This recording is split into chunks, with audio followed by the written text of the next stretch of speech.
a respeito da investigação, né? E eu queria saber de você, a relação entre o STF e a Polícia Federal anda estremecida após o ministro prorrogar o prazo da investigação. O que a gente consegue entender dessa relação que ficou um tanto quanto abalada, né? Bom dia, bem-vindo, meu amigo. Renan, muito bom dia para você, uma ótima semana para quem nos acompanha.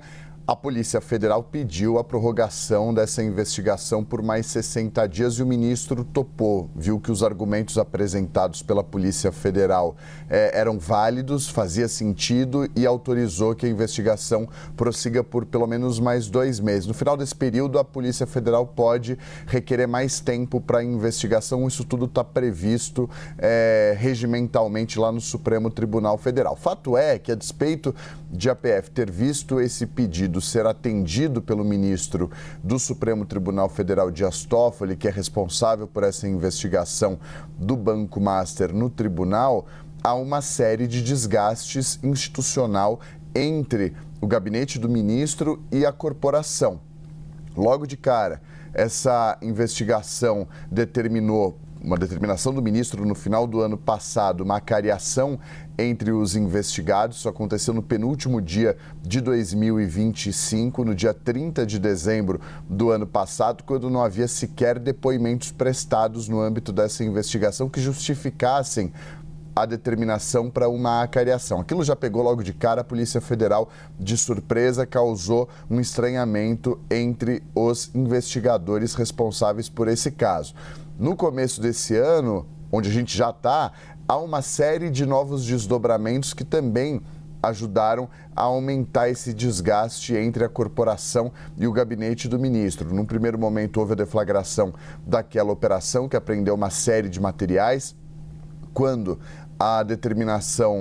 os materiais foram apreendidos, o ministro determinou que eles seriam custodiados, seriam guardados no STF, lacrados no Supremo Tribunal Federal e não ficariam sob a posse da Polícia Federal, como de praxe acontece. Isso já causou uma estranheza muito grande entre os investigadores. Depois, o ministro recuou, determinou que esse material fosse encaminhado à Procuradoria-Geral da República. Naquele momento, ainda sem a participação da Polícia Federal, houve uma série de pedidos da PF para que o ministro revisse a decisão dele. No final das contas, o ministro autorizou que 4 peritos da Polícia Federal acompanhassem a extração e a análise do material que foi apreendido no âmbito dessa investigação, da deflagração da Compliance Zero na semana passada. Então, e aí, não bastasse a determinação do ministro, Renan, ele ignorou a Polícia Federal e designou por conta própria 4 peritos que foram escolhidos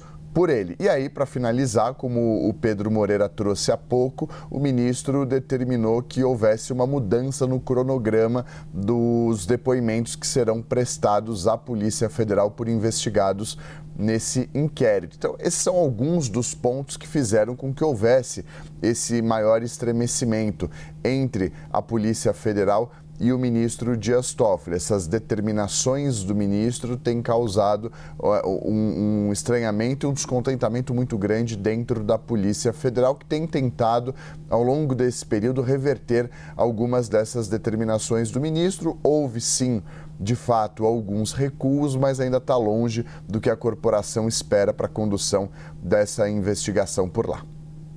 Theo, eu queria saber de você qual que é o impacto, né, com relação à investigação em si mesmo. A gente está falando aí de um atrito, de uma confusão, de vai para lá, volta para cá, quem é que fica, quem pode investigar, quem não pode, enfim.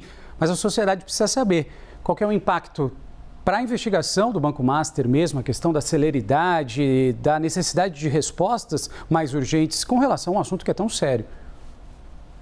Olha, Renan, no que diz respeito ao material que foi apreendido, os investigadores dizem que quanto mais tempo demorasse para analisar, para periciar, para fazer a extração dos dados dos materiais que foram apreendidos, a gente está falando de celulares, tablets, computadores, quanto mais tempo demorasse, maiores eram as chances de poder haver algum tipo de prejuízo para esse material. Então, se a gente se atentar somente a esse ponto, esse é um prejuízo para a investigação que foi apontado pelos investigadores. Quanto mais tempo esse material ficasse lacrado, custodiado nas dependências do Supremo Tribunal Federal, sem que houvesse uma imediata análise, isso poderia fazer com que houvesse algum tipo de invasão, com que houvesse mais tempo para que alguma intercorrência pudesse acontecer. Essa foi a defesa, obviamente, dos investigadores responsáveis por esse caso lá na Polícia Federal. O ministro,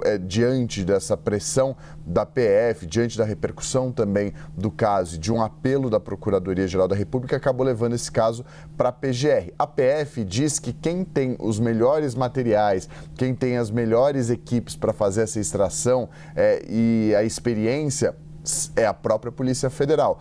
A despeito disso, o ministro determinou que a PGR faça isso, mas acompanhada desses 4 peritos que são destacados, são elogiados dentro da corporação. O que estranhou eles, na verdade, na Polícia Federal foi não a PF ter feito a indicação, mas sim o ministro por conta própria. Esses são alguns dos pontos que são apontados como eventuais prejuízos, poderiam trazer eventuais prejuízos para a investigação.